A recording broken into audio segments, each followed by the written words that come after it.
ಕಳೆದ ಬಾರಿ KKR Mumbai ಆಡಿದಾಗ 444 run ಪೇರಿಸಿದ್ದಾರೆ ಎರಡು ತಂಡ ಸೇರ್ಕೊಂಡು. ಸೊ ಅಲ್ಲಿ ಬ್ಯಾಟಿಂಗ್ ಆಡೋರಿಗಂತೂ ಹಬ್ಬ. ಫುಲ್ ಫ್ರೆಂಡ್ಲಿ ಪಿಚ್ ಅದು ಬ್ಯಾಟಿಂಗ್ ಅವ್ರಿಗಂತೂ. ಬೌಲಿಂಗ್ ಅವ್ರಂತೂ ಪಾಪ ಇವತ್ತು ವನವಾಸ ಪಡ್ಲೇಬೇಕು, ಯಾಕಂದ್ರೆ ಹೊಡಿಯೋಂಥ ಬಿಗ್ ಹಿಟರ್ಗಳು ಹಂಗೆ ಇದಾರೆ. ಈ ಕಡೆ ಟೀಮ್ ಡೇವಿಡ್ ಬಗ್ಗೆ ಮಾತಾಡಿದ್ರು, ಇನ್ನು ಶೆಫರ್ಡ್ ಬಗ್ಗೆ ಮಾತಾಡಲಿಲ್ಲ. ಟೀಮ್ ಡೇವಿಡ್ ಶೆಫರ್ಡ್ ಒಂದೇ ಟೀಮಲ್ಲಿ ಇದ್ದು RCB ಬಂದಂತವ್ರು. ಸೊ ಅಲ್ಲೂ ನಮ್ಮ RCB ಹುಲಿ ಇದೆ, ಮಾಜಿ ಹುಲಿ ಇದೆ, ನಮ್ಮ ವೆಲ್ ಜಾಕ್ ಇದಾರೆ, ಅವ್ರನ್ನ ಆಡಿಸ್ತಾರಲ್ಲ ಗೊತ್ತಿಲ್ಲ. ಸೊ ಯಾಕಂದ್ರೆ ಅವಲೇ ಇವ್ರು ಯಾರೋ ಜಾಕಬ್ ಬೆಥಲ್ ಬಗ್ಗೆ ಹೇಳಿದ್ರು, ನಾವು ಟೀಮಲ್ಲಿ ಬೆಂಚಲ್ಲಿ ಕಾಯಿಸಿ ಅದನ್ನ ಅಲ್ಲೇ ಕೂರಿಸ್ತೀವಿ ಪ್ಲೇಯರ್ಗಳನ್ನ. T20 ಹೀರೋಗಳಾಗಿರ್ತಾರೆ, ವರ್ಲ್ಡ್ ಕಪ್ ಇಂಟರ್ನ್ಯಾಷನಲ್ ಅಂತ ಬಂದಾಗ. ಸೊ ಇಲ್ಲಿ ಪ್ಲೇಸ್ಗಳು ಸಿಗ್ತಾ ಇಲ್ಲ, ಅದು ಒಂದು ಕೊರತೆ. ಯಾಕೆಂದ್ರೆ ಫಸ್ಟ್ ಪ್ರಿಯಾರಿಟಿ ನಾವು ಇಂಡಿಯಾ ಅಂತ ಬಂದಾಗ, IPL ಅಂತ ಬಂದಾಗ 4 ಜನ ಆಡಿಸ್ಬೇಕು ಫಾರಿನ್ ಪ್ಲೇಯರ್ಸ್ನ. ಜಾಸ್ತಿ ಜನ ಆಡ್ಸಕ್ ಹೋದ್ರೆ ಅಲ್ಲಿ ಪ್ಲೇಸ್ ಸಿಗಲ್ಲ.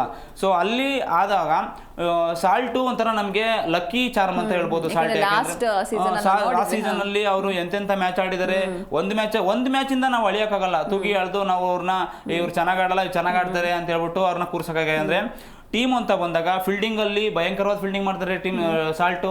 ಬ್ಯಾಟಿಂಗ್ ಅಂತ ಬಂದಾಗ ಒಂದು ಮ್ಯಾಚಲ್ಲಿ ಫೇಲ್ ಆಗಿರ್ಬೋದು ನೋಡಿ, ಒಂದು ಮ್ಯಾಚ್ ಅದು ಫಸ್ಟ್ ಬಾಲ್, ಮತ್ತೆ ಬಾಲ್ ಏನು ಜಾಸ್ತಿ ತಿಂದಿಲ್ಲ, ಬಾಲ್ ಜಾಸ್ತಿ ತಿಂದರೆ ರನ್ ಕಮ್ಮಿ ಹೊಡೆದ್ರೆ ಅಂತಿಲ್ಲ. ಫಸ್ಟ್ ಬಾಲ್ಗೆ ಔಟ್ ಆಗಿದ್ದಾರೆ, ಯಾವುದೇ ಒಂದು ಪ್ರಾಬ್ಲಮ್ ಮಾಡಿಲ್ಲ ಟೀಮ್ಗೆ. ಸೊ ಬ್ಯಾಕ್ ಆಗಿದ್ದಾರೆ.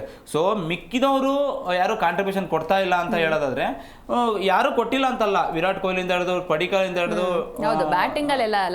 ಈಗ ಇದಾರು ನಮ್ಮ ಜಿತೇಶ್ ಶರ್ಮಾ ಬಗ್ಗೆ ಮಾತಾಡಿದ್ರು.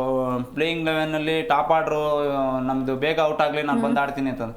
ಸೊ ಒಂದು ಚಾನ್ಸ್ ಸಿಕ್ಕಾಗ ಅವ್ರೂ ಬೇಗ ಔಟ್ ಆದ್ರು.